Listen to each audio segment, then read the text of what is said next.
Assalamualaikum warahmatullahi wabarakatuh. Jumpa kembali dengan channel tutor PKBM Global Mandiri. Pada video kali ini kita akan belajar materi ke-9 PKN Unit 1 Paket B PKBM Global Mandiri yang berjudul Pokok Kaidah Fundamental. Nah, hari ini kita akan belajar mengenai peraturan perundang-undangan. Apa sih yang dimaksud dengan peraturan perundang-undangan?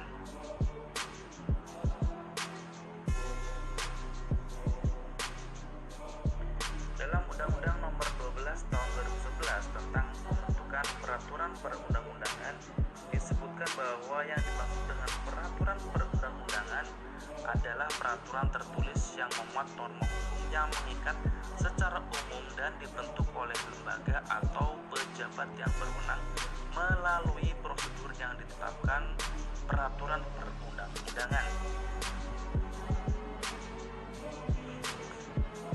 Sekarang sudah paham mengenai peraturan perundang-undangan. Lalu ada apa aja sih peraturan perundang-undangan tersebut? Nah, kita simak videonya sampai habis. Jangan lupa di subscribe bagi yang baru menemukan channel ini. Tata urutan pertama peraturan perundang-undangan yaitu adalah Undang-Undang Dasar Negara Republik Indonesia tahun 1945.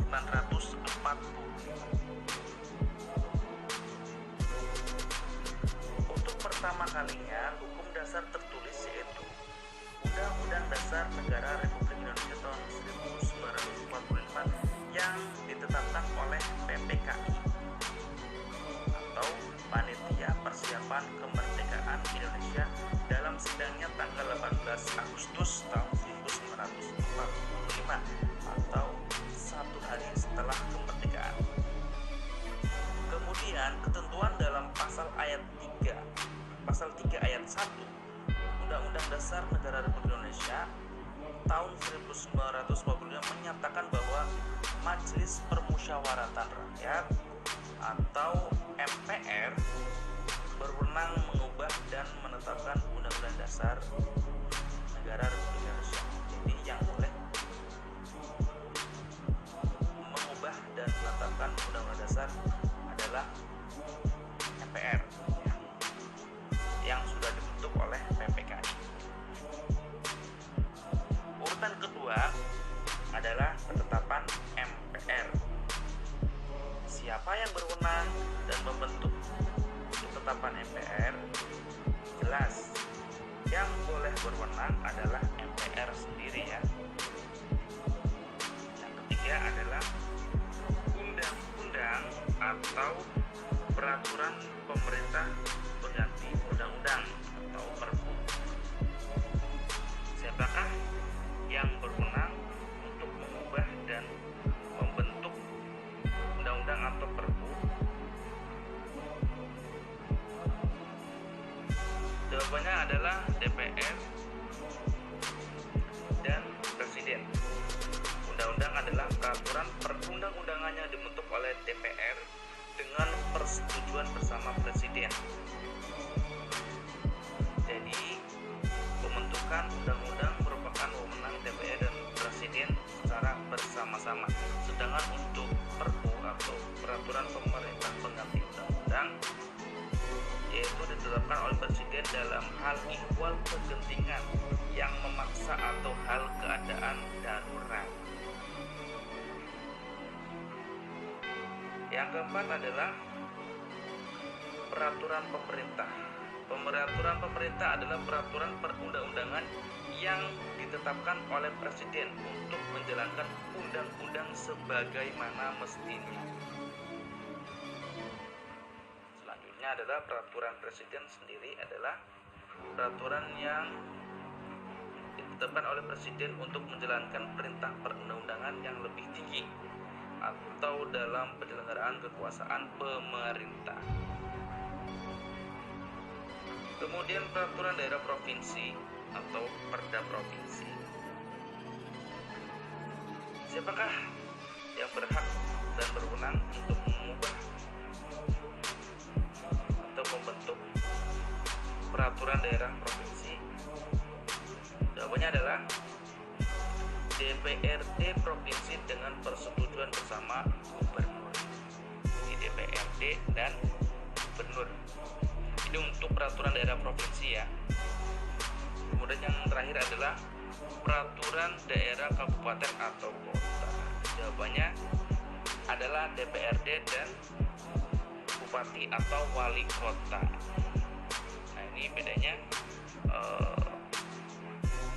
urutan paling terbawah yaitu setelah gubernur ada bupati atau wali kota. Kemudian ada presiden, ada peraturan pemerintah, ada undang-undang atau perpu ketetapan MPR dan UUD NRI ya, tahun 1950. Jadi ini adalah tata urutan dari yang paling bawah sampai yang paling tinggi. Pertanyaannya adalah, bolehkah hierarki atau tata urutan tersebut dibolak-balik? Contohnya tadi ada peraturan daerah kabupaten atau kota. Boleh nggak sih peraturan kabupaten atau kota tersebut lebih tinggi daripada peraturan daerah provinsi? Atau peraturan daerah provinsi lebih tinggi daripada peraturan presiden? Jawabannya adalah tidak boleh. Kenapa tidak boleh?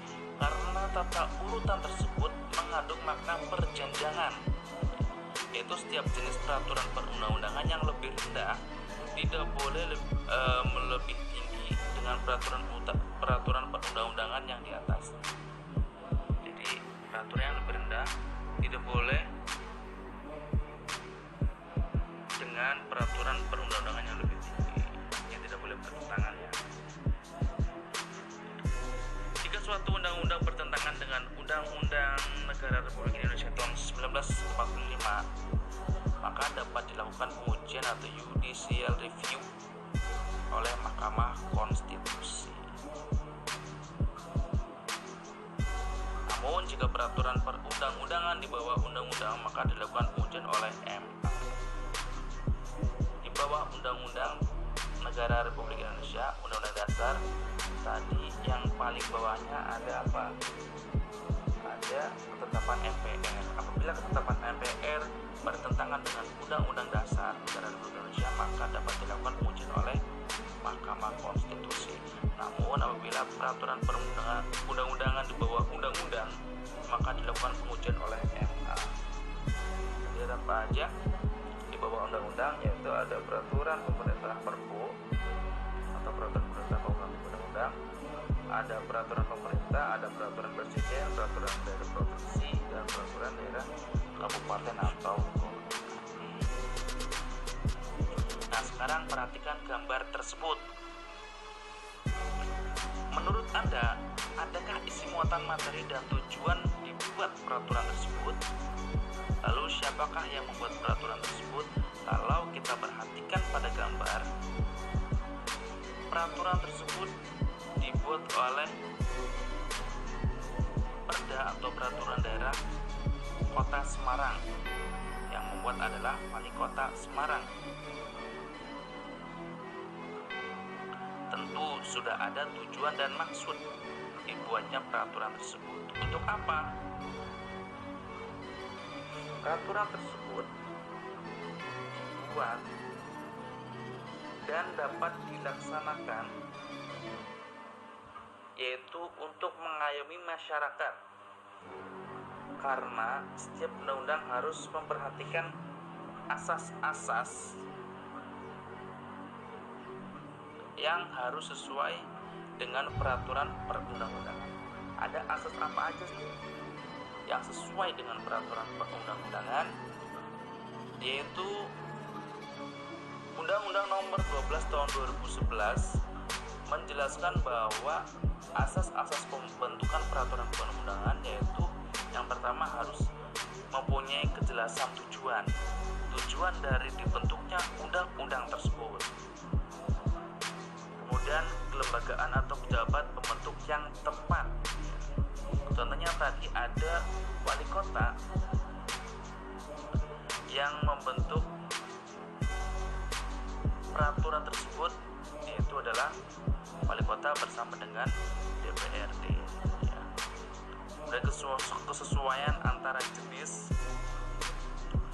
hierarki dan materi muatan, lalu dapat dilaksanakan kedayagunaan dan hasil kegunaan atau manfaat dari peraturan tersebut. Lalu kejelasan rumusan dan terakhir adalah keterbukaan. Keterbukaan artinya proses pembentukan peraturan perundang-undangan mulai dari perencanaan, persiapan, penyusunan dan pembahasan harus bersifat transparan dan terbuka. Nah, tadi bicara tentang kaitan muatan peraturan perundang-undangan. Ada apa aja sih muatan perundang-undangan tersebut? Yang pertama adalah pengayoman, yaitu dalam peraturan perundang-undangan dapat memberikan perlindungan dalam rangka menciptakan ketentraman masyarakat, kemudian kemanusiaan, itu harus mencerminkan perlindungan dan menghormati terhadap hak asasi manusia, harkat dan martabat setiap warga negara Indonesia serta kebangsaan, yaitu muatan materinya berisi yang dapat mencerminkan sifat dan watak bangsa Indonesia. Kemudian kekeluargaan, yaitu muatan materi peraturan perundang-undangan harus mencerminkan musyawarah untuk mencapai mufakat dalam setiap pengambilan keputusan. Lalu kenusantaraan, itu setiap materi muatan peraturan perundang-undangan harus memperhatikan kepentingan seluruh wilayah Indonesia. Kemudian adalah Bhinneka Tunggal Ika, yaitu muatan materinya harus memperhatikan keragaman penduduk, agama, suku dan golongan, kondisi daerah dan budaya. Serta keadilan, yaitu memuat materi yang mencerminkan keadilan bagi seluruh rakyat Indonesia tanpa terkecuali, dan kesamaan kedudukan dalam hukum dan pemerintahan, yaitu isi materi muatannya memuat peraturan perundang-undangan yang tidak boleh berisi hal-hal bersifat membedakan latar belakang antara lain agama, suku, ras, golongan, gender, atau status sosial. Kemudian adalah ketertiban dan kepastian hukum. Berisi setiap materi muatan peraturan perundang-undangan harus dapat menimbulkan ketertiban dalam masyarakat melalui jaminan adanya kepastian. Dan yang terakhir adalah keseimbangan, keserasian, dan keselarasan, yaitu setiap materi muatan peraturan perundang-undangan harus mencerminkan keseimbangan, keserasian, dan keselarasan antara kepentingan individu, masyarakat, bangsa, dan negara. Nah, sampai di sini adakah pertanyaan? Apabila ada pertanyaan, silakan lanjut tulis di komentar. Oke, terima kasih sudah menonton video sampai habis. Semoga materi pembelajarannya bermanfaat dan dapat dipelajari dengan baik. Oke, wassalamualaikum warahmatullahi wabarakatuh.